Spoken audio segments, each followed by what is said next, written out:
Mr. Chairman, Excellencies, thank you for the regular invitation to UNRWA to address this forum, which shows the importance you attach to the issue of Palestinian refugees.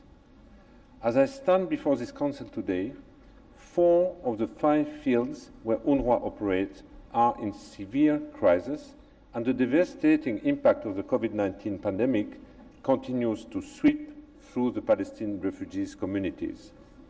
In this context, UNRWA provides critical and life-saving services to some of the most marginalized and underprivileged population in the region. And this month, more than 500,000 girls and boys have gone back to UNRWA schools.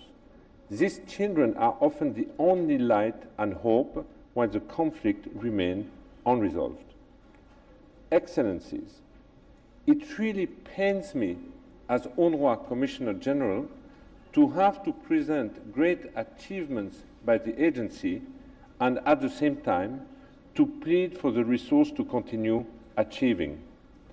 One would think that in the absence of a political solution which can put an end to the plight of Palestinian refugees, there would be no need to constantly run after funding.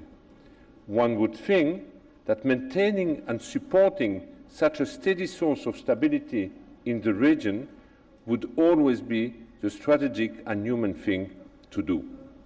In reality, UNRWA struggles every year to keep its program running and delivering much-needed assistance. This year, we welcomed the return of the United States among our largest donors. And whilst the European and other traditional donors have remained steadfast in their support, they struggle to sustain high levels of funding as the pandemic hits their economies. Here, I would like also to say a word about the ferocious politically motivated campaign the agency faces. UNRWA's opponents seem to believe that harming its reputation and trying to close it down will erase 5.7 million Palestinian refugees.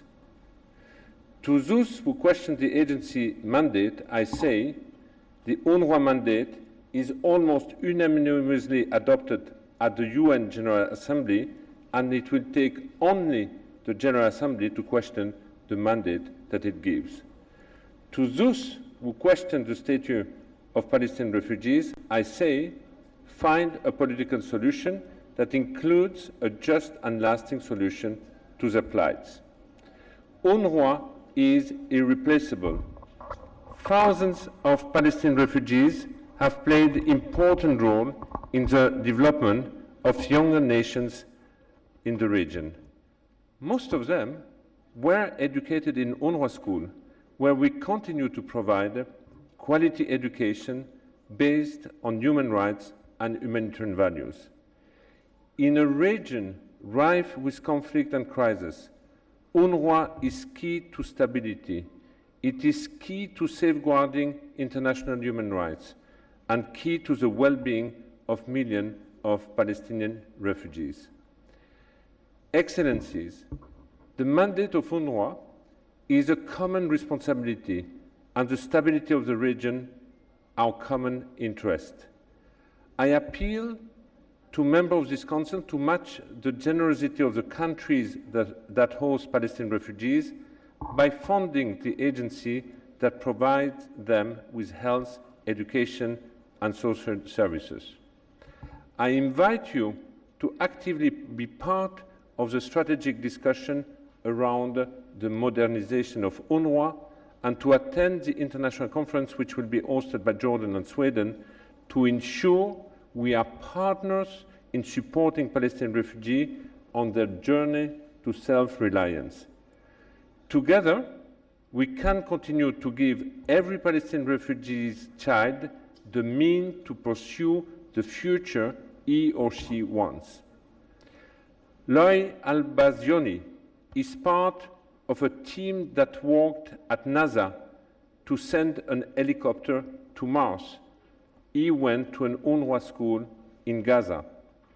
Since the 1990s, our microfinance program has contributed towards sustaining or creating more than 700,000 jobs in the region. Most of the UNRWA 28,000 staff are Palestinian refugees themselves. These are all achievements to celebrate. When 15-year-old Maria in Einenelwe camp started to give a presentation she had proudly prepared for my visit, she broke down in tears unexpectedly. Maria has 4 siblings. In their household, there is 1 smartphone with limited access to internet. Maria talked about a dream to study at Oxford and a fear that she would not be able to do so because she has no access to digital learning. For Maria and for thousands of young minds like hers, we must keep the hope alive. Finally, Mr. Chairman, I wish to again express my deep gratitude to you for generously giving me this platform to continue to call for solidarity with Palestinian refugees. Thank you.